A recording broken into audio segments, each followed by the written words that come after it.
My name is Emma Carter. Growing up, my parents always treated my older sister, Sophia, like she was the golden child. She got everything she wanted: designer clothes, luxury vacations, a brand new BMW on her 18th birthday, and me, I got a birthday card that said, "You're an adult now. Figure things out yourself." I still remember standing there, forcing a smile while everyone celebrated Sophia. That was the moment I realized something. I would never be their favorite. A few years later, my parents bought Sophia a luxury mansion worth over $2 million. They threw a huge family party. Everyone was there. Meanwhile, I was living in a tiny rented apartment. I worked 2 jobs just to pay my bills. At least, that's what everyone thought. What nobody knew was that every night after work, I was building a tech startup. While everyone was sleeping, I was coding. While everyone was partying, I was working. While everyone was laughing at me, I was quietly building my future. For years, I sacrificed everything: friends, relationships, sleep, comfort, everything. Then one morning, my life changed forever. A major investment company contacted me. They wanted to buy my startup. The offer? $20 million. But I didn't tell anyone. Not my parents. Not Sophia. Nobody. A few months later, Thanksgiving arrived. The entire family gathered at Sophia's mansion. As usual, I was the target of every joke. My father raised his glass. "Look at Sophia. She owns a mansion." Then he looked at me, and Emma still rents a tiny apartment. The table exploded with laughter. Then Sophia smirked. "Some people are just not born to be successful." Everyone laughed. Nobody defended me. At that moment, my phone vibrated. It was a message from my lawyer. The deal had officially closed. The money had arrived, and there was something else. Something so shocking that it would completely change my family's future.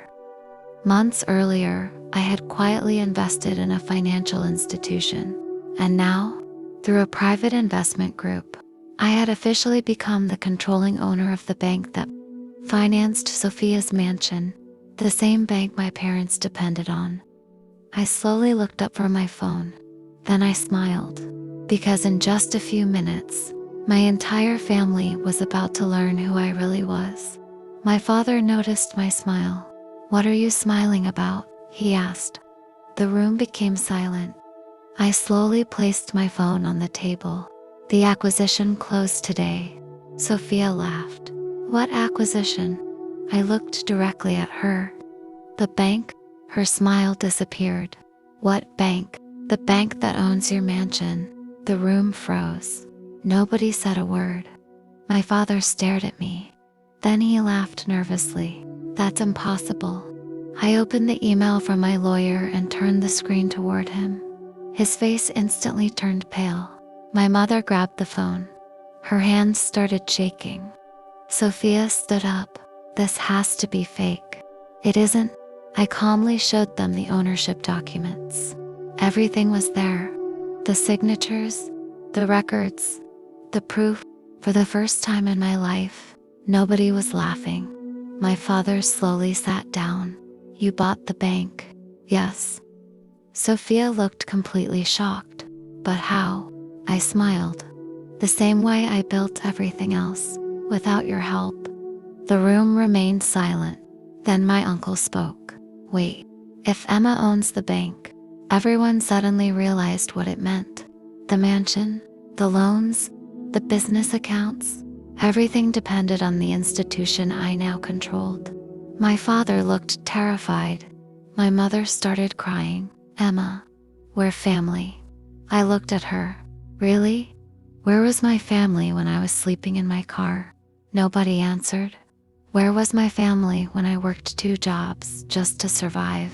Silence. "Where was my family when you threw me out?" Nobody could look me in the eyes. I stood up. "I didn't come here for revenge." Everyone listened carefully.